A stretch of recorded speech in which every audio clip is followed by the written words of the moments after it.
وجاء ربك والملك صفا صفا وجيء يومئذ بجهنم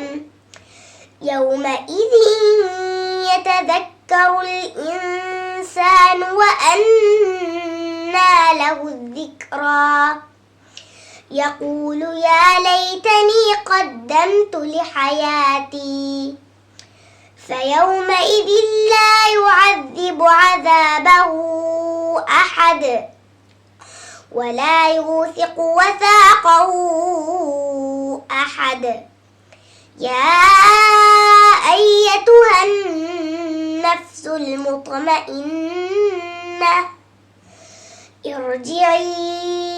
إلى ربك راضية مرضية